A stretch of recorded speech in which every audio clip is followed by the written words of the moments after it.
From a tiny fishing village to a global financial powerhouse. How did Singapore do it? It's a story of resilience, bold decisions, and incredible transformation. Let's dive into the fascinating history of this island nation. For centuries, Singapore, or Temasek, as it was once known, was a humble trading post. Its strategic location at the tip of the Malay Peninsula made it a natural stop for sailors and merchants crisscrossing the seas. But its early history was turbulent. Caught between the influence of powerful neighboring empires like Srivijaya and Malaysia. For a long time, it was just a quiet settlement, home to local fishermen and the occasional pirate. Everything changed in 1819. A British statesman named Sir Stamford Raffles sailed into the Singapore River. He saw something others had overlooked: the island's immense potential as a free port. Raffles struck a deal with the local rulers and established a British trading post. This was the spark that ignited Singapore's modern story. The idea of a free port was revolutionary. Unlike other ports in the region that charged heavy taxes, Singapore welcomed traders from all corners of the globe: China, India, Europe, the Middle East, with open arms and zero tariffs. The population exploded. People flocked to the island seeking fortune and a new life. Chinese, Malay, Indian, and European communities grew side by side, creating the vibrant, multicultural society that defines Singapore today. The city bustled with activity. The Singapore River was packed with bumboats, warehouses lined the quays, and the air was filled with the sounds and smells of global trade. By the early 20th century, Singapore was a crown jewel of the British Empire, a vital military and commercial hub. But this period of prosperity came to an abrupt and brutal halt during World War II. In 1942, in a move that shocked the world, the supposedly impregnable Gibraltar of the East fell to Japanese forces. The occupation was a dark and traumatic time, marked by hardship and suffering. It also shattered the myth of British invincibility and planted the seeds of a new idea: self-government. After the war, the world was changing. The age of empires was ending, and a wave of nationalism swept across Asia.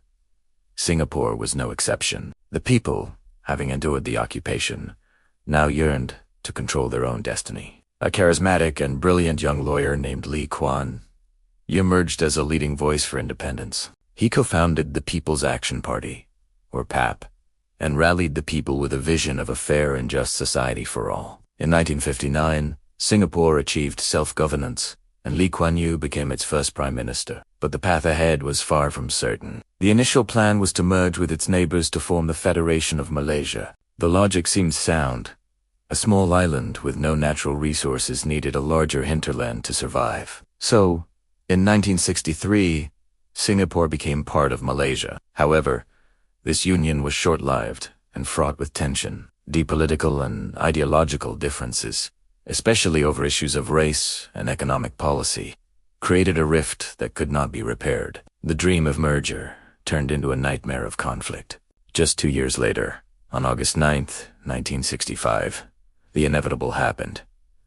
Singapore was expelled from Malaysia. This was a moment of profound crisis. Lee Kuan Yew famously broke down on television, crying as he announced the separation. Singapore was now a tiny, independent nation, completely on its own. The challenges were monumental. There was no army to defend itself, widespread unemployment, poor housing, and a deeply divided population. Many international observers predicted that Singapore would fail. A kayetit, a poisonous shrimp in a sea of sharks. But Singapore refused to be a victim of its circumstances. The leaders and the people rallied together with a powerful sense of purpose. This was their survival mode moment. The government embarked on a series of audacious and pragmatic policies to build the nation from the ground up. First, they tackled the housing crisis. The Housing and Development Board, or HDB, launched a massive public housing program. They replaced slums with clean, modern high-rise apartments, giving citizens a tangible stake in the country's success. Today, over 80% of Singaporeans live in HDB flats, a testament to this foundational policy. Next, they focused on the economy. With no natural resources, they knew their only resource was their people. They invested heavily in education, creating a skilled and disciplined workforce. They actively courted foreign investment, positioning Singapore as a stable, efficient, and corruption-free gateway to Asia. Manufacturing, electronics, and then finance and services became the engines of growth. The port was modernized. Changi Airport was built, and Singapore transformed into a global logistics and financial hub. Building a national identity was just as crucial. With its mix of Chinese, Malay, Indian, and Eurasian populations, creating a sense of unity was paramount. English was adopted as the common language of administration and business to bridge ethnic divides. While the mother tongues of each major community were also promoted, national service was introduced, requiring all male citizens to serve in the military, fostering a shared sense of duty and national defense. The results of this relentless drive were nothing short of miraculous. In just a few decades, Singapore leapfrogged from the so-called Third World to the First.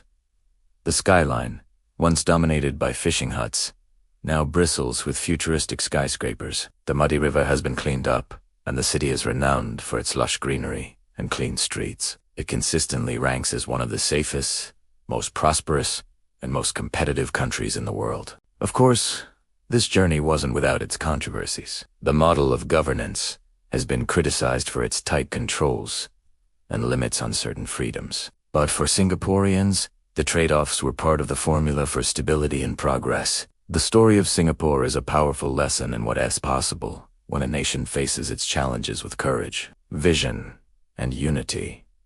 From a small fishing village to a gleaming metropolis, its history is a testament to the incredible power of human ingenuity and the will to not just survive, but to thrive against all odds.